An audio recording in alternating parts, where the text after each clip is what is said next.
A major escalation in the war in Ukraine, one that could affect every single one of us. Ukrainian President Zelensky launching the first rounds of U.S.-made ATACMS missiles at targets inside Russia in a war that's been going on now for 33 months, exactly 1,000 days.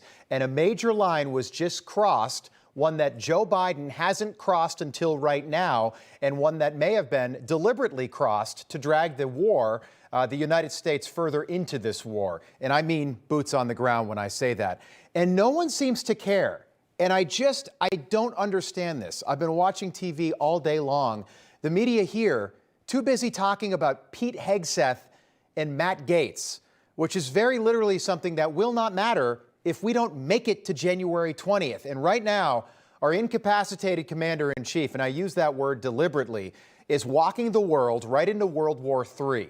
On Sunday, while Joe Biden was walking around the rainforest, he approved the use of U.S. missiles fired from Ukraine at Russia for the very first time. Where is he going? I have no idea where he's going. He also claimed that climate change was the greatest threat to humanity, plus nuclear war. That's why today I issued an official proclamation to support the conservation of nature around the world. Because the fight to protect our planet is literally a fight for humanity, for generations to come. It may be the only existential threat to all our nations and to all humanity that exists. In July, they should have invoked the 25th Amendment. They should have forced Joe Biden's hand and made Kamala Harris president. They should have done that because that man right now, and it's scary, we've got 2 months to go, that man should not be president.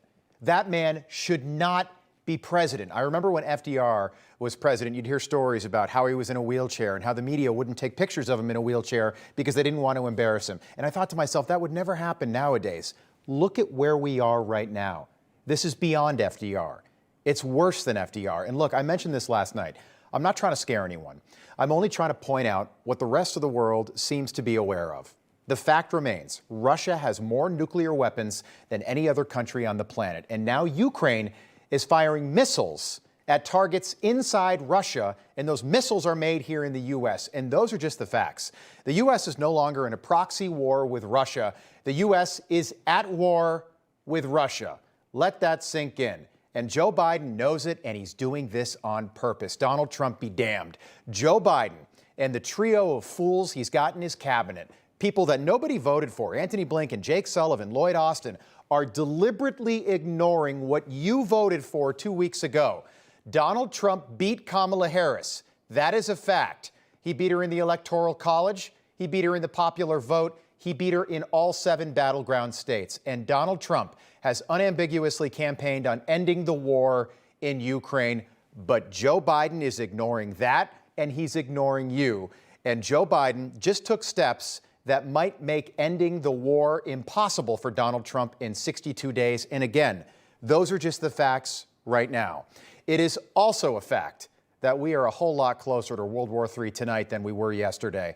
In a statement this morning from Kremlin spokesman Dmitry Peskov, quote, "The Russian Federation reserves the right to use nuclear weapons in cases of aggression with the use of conventional weapons against it," which means essentially that Russia will now use nuclear weapons if conventional weapons, like maybe missiles made in the U.S. that are fired at them. And when Joe Biden was asked about this today, when he was asked about this, about Russia using nuclear weapons, as usual, our commander-in-chief, the addled, atrophied man in the White House, couldn't be bothered because Joe Biden is doing this all on purpose. Listen.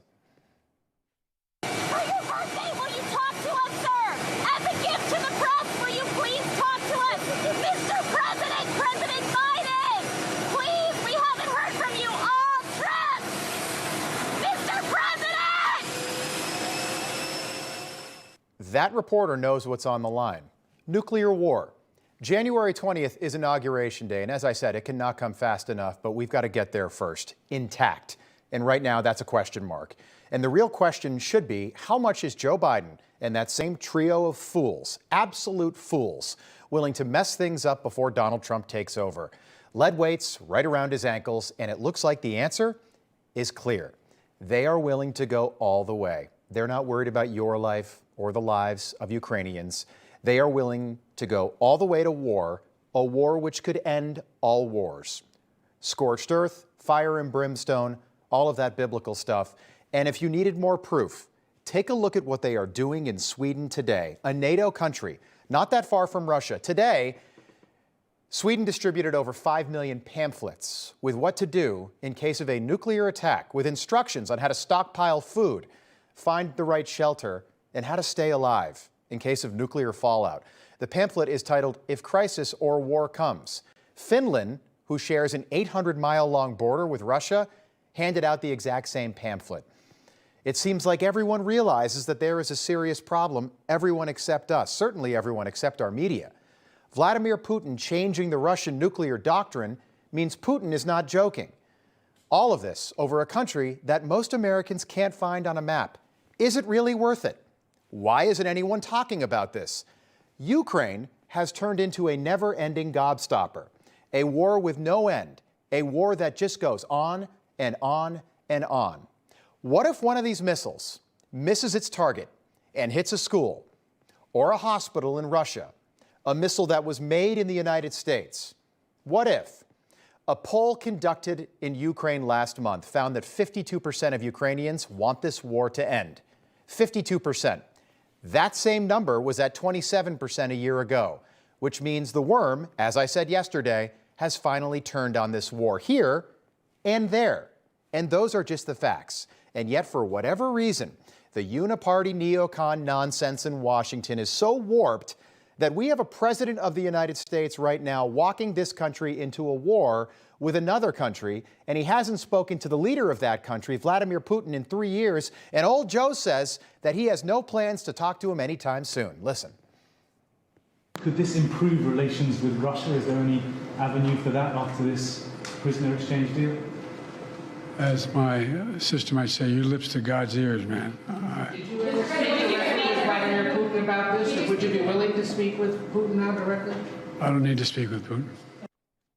I want you to ask yourself a question tonight. Do you trust the fate of the world in the hands of a man like President Zelensky, a man that was hailed a hero for years, a man who not that long ago was one of the most popular comedians in Ukraine? This is a real video. And I want to be clear. Of course, Ukraine has every right to defend themselves with their own weapons. But the second they use our weapons, missiles made here, on Russian targets, that's when everything changes, maybe forever. Ask yourself, do you really trust Ukraine? Before the war, one of the most corrupt countries in Europe. Do you trust them with your kids and your grandkids and their futures? From 1945 until about this week, the United States and Russia have operated off the doctrine of mutually assured destruction. Everyone seemed to understand what was at stake. Many lived through it, and for 80 years that worked. But today, the president of Russia, a country again with more nuclear weapons than any other country on the planet, changed that doctrine. And for the last 50 years, as long as we've had the technology to do it, war games and military scenarios have proved one thing. The result has always been the same.